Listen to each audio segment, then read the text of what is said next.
예수께서 제자들을 불러서 사역하는 여러 장면들이 나오는데요. 무리가 몰려와서 하나님의 말씀을 들을새 예수는 게네사렛 호숫가에 서서 자, 이게 게네사렛 호수, 이 어느 호수죠? 우리가 말하는 갈릴리 호수죠. 이게 이제 옛날 말인데요. 게네사렛이라는 호수는 히브리 말로는 얌, 호수죠. 바다. 키네렛 이렇게 되는데 요 키네렛 요게 뭐냐? 하프예요, 하프. 이게 이제 이 갈릴리 호수가 이제 하프 모양 생겼다 이렇게 되는데 어떤 사람은 이렇게도 이제 여기에 이야기를 해놨습니다. 호숫가에 배 두 척이 있는 것을 보시니 어부들은 배에서 나와서 그물을 싣는지라. 예수께서 한 배에 오르시니 그 배는 시몬의 배라. 육지에서 조금 떼기를 청하시고 앉으사 배에서 무리를 가르치시더니 말씀을 마치시고 시몬에게 이르시되 깊은 데로 가서 그물을 내려 고기를 잡으라. 시몬이 대답하여 이르되 선생님, 우리들이 밤이 새도록 수고하였으되 잡은 것이 없지만은 말씀에 의지하여 내가 그물을 내리리다 하고. 자, 이 상황이 지금 이 사람들이 아마 밤에 잡히는 물고기를 잡느라고 밤에 이제 했는데 물고기를 못 잡아왔어요. 그래서 어떻게 했어요? 예수님이 다시 가서 물고기 잡으라 이러니까 이 쉽지 않은 이야기인데 시간적으로도 예. 지금 아침인데 아침에 가면 깊은 데 가면 물고기가 없죠. 있는 게 아니죠. 그러니까 사실은 우리도 보면은 물고기 잡을 때 낚시할 때 보면 깊은 데는 없어요, 물고기가. 왜냐하면은 수초 밑에 물고기가 놀아요. 수초 밑에 놀아서 이제 이래 하는데 그 깊은 데 가서 물고기 뭐 한 번씩 큰 고기 나오기는 하지만 이제 시간적으로 지금 이제 해가 덥고 지금 이제 건물을 이제 당시 건물이 얼마나 뭐 좋았는지 모르겠지만 뭐 좋았겠습니까? 그때 실이 그래 지금같이 나이론 실이 발명됐던 때가 아닌데 자관 지금 이 어부가 아닌 사람이 와서 이제 고기 시도를 하고 있어요. 근데 어떻게 됐어요? 그렇게 하니 고기를 잡은 것이 네. 심이 많아 그물이 찢어지는지라. 예.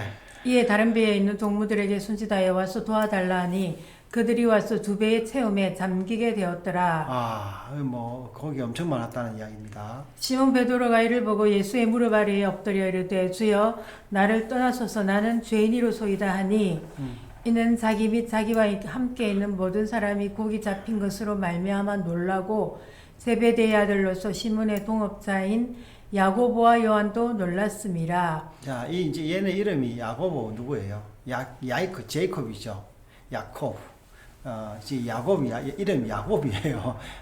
요한은 무슨 뜻이라 했어요? 요한은 주의 자비로 자비 하나 여호와의 자비 이렇게 이야기했죠. 이 다들 이 부모들이 다 이게 메시아를 발하는 어떤 이런 이름을 지어놨네요. 네. 배 한 척은 시몬 배고 다른 그러니까, 배 한 척은 또 야고보 요한의 배였나 보네요. 그렇죠. 이 사람들은 이제 야고보와 요한은 아마 배가 여러 척 있었던 것 같고 아버지가 이제 물고기를 잡아서 선주 뭐 소위 말해 선사를 가지고 있었던 것 같아요. 네. 예수께서 시몬에게 이르시되 무서워하지 말라. 이제 우리는 네가 사람을 취하리라 하시니 그들이 배들을 육지에 대고 모든 것을 버려두고 예수를 따르니라. 이제 이게 하루 아침에 일어난 것처럼 마치 이렇게 보이는데 그렇게 썼는데 우리가 이제 상상을 해보면은 이런 과정이 뭐 길게는 아니었지만 며칠이든지 뭐 적어도 며칠 정도 있었지 않을까 싶네요. 네.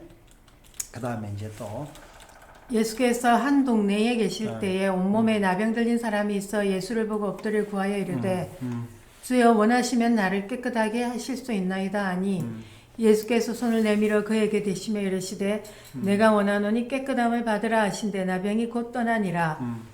예수께서 그를 경고하시되 아무에게도 이르지 말고 가서 제사장에게 내 몸을 보이고 또 네가 깨끗하게 됨으로 인하여 모세가 명한 대로 예물을 드려 그들에게 입증하라 하셨더니 예수의 소문이 더욱 퍼짐에 수많은 무리가 말씀도 듣고 자기 병도 고침을 받고자 하여 모여오되 예수는 물러가서 한적한 곳에서 기도하시니라. 네. 자. 지금 그러면 여기 나병 환자 같은 경우는 율법대로 뭘 해라 이랬으니까 이 유대인 나병 환자 같네요. 그러니까 여기서 이제 그러죠. 그러면서 지금 이제 왜 이렇게 이야기를 했냐, 이제 모세의 명한대로 입증하라 이랬는데 내가 이제 율법의 완성자다, 뭐 아마 이런 의미도 있는 것 같아요. 예수님이 그렇게 한 말들은. 자, 이제 중풍병자 또 다른 병자를 고치는데요. 하루는 가르치실 때에 갈릴리의 각 마을과 유대와 예루살렘에서 온 바리새인과 율법 교사들이 앉았는데 병을 고치는 주의 능력이 예수와 함께 하더라. 한 중풍병자를 사람들이 침상에 메고 와서 예수 앞에 들여놓고자 하였으나 무리 때문에 메고 들어갈 길을 얻지 못한지라. 지붕에 올라가 기와를 벗기고 병자를 침상째 무리 가운데로 예수 앞에 달아내리니. 자, 여기 이제 기와가 나오는데요. 이게 이제 이 이스라엘 그 당시의 문화와 이제 건축 문화를 알아야 되는데, 그 당시에 한번 건축 문화 금방 공부한가 이야기해 보세요. 그 당시에 기와라는 거는 유대인들은 기와집을 안 지었잖아요. 예, 실제로 이 기와라는 헬라어가 딱 한 번 사용돼서 신약에. 근데 이렇게 기와라는 이제 쓴 이유는 당시 헬라에는 붉은 기와로 만든 집이 많았다 그러는데 이 글을 쓴 누가가 이제 이방인을 상대로 이 글을 썼고 자기도 이방인이고 그러다 보니까 자기가 살던 동네에 어떤 그런 걸 연상해서 기와를 가지고 왔는데, 사실은 유대인들은 집을 지을 때 그 귀화 지붕이 아니라 이제 세로로 뽕나무 가지를 이렇게 놓고 가로로는 종려나무 가지를 놓고 그 위에다가 이제 진흙에다가 지푸라기 막 섞어가지고 이게 바르는 그런 걸로 이렇게 지붕이 되는 거죠. 제가 낙동강 삼각 지역에 살다 보니까 이제 거기도 기와보다는 뭐가 있었냐니까 진흙과 칩이 있어가지고 초가집이 거의 대부분이었어요. 예.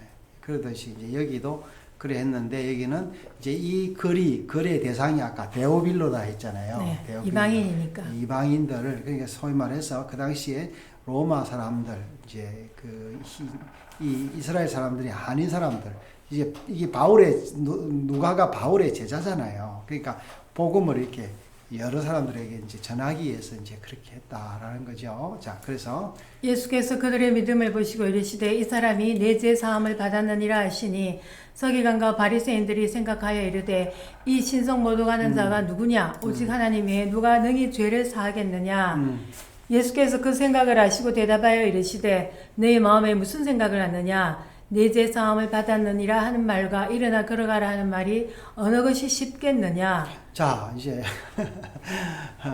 이 지금 지붕을 뚫고 이래 오는데 지붕을 쉽게 뚫었나 보죠. 그리고 뭐 지붕. 근데 그게 이제 뭐 쉽게 지붕을 또 수선할 수 있고 하는 그런 시스템이니까요. 그렇죠. 네. 그래서 이제 이 지금 누가 보고 있었어요? 바리새인과 서기관이 꼬나보고 있었어요. 이 소위 말하는 이 사람 종교 경찰들이죠. 그랬는데 뭐라고 이야기했냐니까. 예. 근데 사실 뭐 걸어가라. 제 사함을 받았다. 둘 다 어려운 말이잖아요. 그러니까 이제 네가 어느 게 쉽겠느냐 골라봐라 이 말이 아니라 둘 다 쉽지 않지 않느냐 이제 이래 하면서, 그러니까 예수님은 뭐라 했어요? 그래서 그러나 인자가 땅에서 죄를 사는 건세가 있는 줄을 너희로 알게 하리라 하시고 먼저 이제 죄 사는 건세를 그렇죠. 보여준 거죠. 그러니까 예.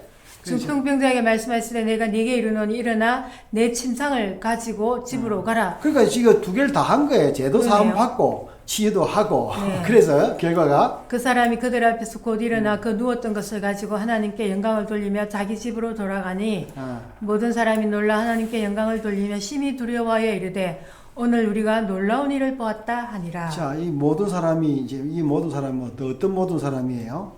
예수를 믿는 모든 사람. 그렇죠. 그러니까 여기서 바리새인과 서기관들은 이 포함이 안 된 모든 사람을 이야기를 하는 거죠. 이 쉽게 바꾸지 못합니다. 이게 참 전통이라는 게요. 이 지금도 유대인들은 예수를 믿지 않잖아요. 그 후에 예수께서 나가사 레이라 하는 세리가 세간에 앉아 있는 것을 보시고 나를 따르라 하시니 그가 모든 것을 버리고 일어나 따르니라. 자, 이제 모든 것을 버렸다. 뭐 사실 큰 거 버리면 다 버린 거죠. 네. 직업을 버리면 다 버린 거 아니에요? 예. 레이가 예수를 위하여 자기 집에서 큰 잔치를 하니 세리와 다른 사람이 많이 함께 앉아 있는지라. 자, 이 레이라는 이름을 지어본 거 보면은 아마 레이 지파가 아닌가 이렇게 생각이 되고요. 예, 그 당시에 이제 이 레이가 세간에 있었다라는 이야기는 세무 공무원 뭐가 빨라요? 계산이 바로 그렇죠. 예. 바리새인과 그들의 서기관들이 그 제자들을 비방하여 이르되 너희가 어찌하여 세리와 죄인과 함께 먹고 마시느냐. 예수께서 대답하여 이르시되 건강한 자에게는 의사가 쓸데없고 병든 자에게라야 쓸데있나니 내가 의인을 부르러 온 것이 아니요 죄인을 불러 회개시키러 왔노라. 이건 참 그렇습니다. 이게 이제 아픈 사람 고치고 이 뭔가 이렇게 죄인들을 이게 의롭게 하는 이게 참 힘든 일인데 이 예수님 이 일하러 왔는데 너희들은 이 일 하지 않지 않냐. 먹고 마시고 그냥 권력이나 탐하고 있는 그런 사람들이 아니냐라는 거죠. 그들이 예수께 말하되 요한의 제자는 자주 금식하며 기도하고 바리새인의 제자들도 또한 그러하되 당신의 제자들은 먹고 마시나이다. 자, 이 계속 이제 바리새인과 서기관들하고 논쟁이 되는 거죠. 그러면서 아마 이제 자기들 판은 아니지만 너희들이 보니까 세례 요한 하는 사람들하고 좀 비슷한데 그렇게 이야기를 하는 거죠. 근데 예수께서 그들에게 이르시되 혼인집 손님들이 신랑과 함께 있을 때에 너희가 그 손님으로 금식하게 할 수 있느냐. 그러나 그날에 이르러 그들이 신랑을 빼앗기리니 그날에는 금식할 것이니라. 이제 금식은 그냥 시도 때도 없이 하는 게 아니라 금식은 할 때 한다. 이제 이런 이야기예요. 그때가 언제냐 하니까 신랑을 빼앗길 날이 오는데 그때 금식한다. 이것도 이 사람들이 알겠어요. 이 말이 이 비유가 뭔지 오리무중이죠. 또 비유하여 이르시되 새 옷에서 한 조각을 찢어 낡은 옷에 붙이는 자가 없나니 만일 그렇게 하면 새 옷을 찢을 뿐이요 또 새 옷에서 찢은 조각이 낡은 것에 올리지 아니하리라. 같은 비유를 또 다시 합니다. 새 포도주를 낡은 가죽 부대에 넣는 자가 없나니 만일 그렇게 하면 새 포도주가 부대를 터뜨려 포도주가 쏟아지고 부대도 못 쓰게 되리라. 자, 이 유명한 말이죠. 새 포도주는 새 부대에 넣어야 할 것이라 하면서 넣으라 일종의 명령이죠. 근데 이 39절이 좀 이상합니다. 묵은 포도주를 마시고 새 것을 원하는 자가 없나니 이는 묵은 것이 좋다 함이니라. 그 당시 사람들은 뭐냐? 새 포도주를 지금 이 사람들은 이 새 포도주를 담궈야 묵은 포도주가 될 건데 더 맛있는 포도주가 될 건데 묵은 포도주가 있기 때문에 새 것을 원하는 자가 없기 때문에 그 말은 무슨 말이에요? 새 것을 원하는 자가 없다. 그러니까 예수님이 어떻게 보면 새 포도주죠. 예. 그는 새로운 포도주인 예수를 원하지 않고 그렇죠. 묵은 포도주인 율법을 가지고 계속 그것만 주장한다는 고집한다는 그런 느낌인데요. 그래서 이 사람들은 새 포도주도 새 가죽 부대도 없고 새 포도주 담그고 싶은 마음도 없는 거예요. 그러니까 워낙 보수가 굉장히 심했다라는 이야기죠. 사람의 취향을 바꾸기가 굉장히 어렵습니다.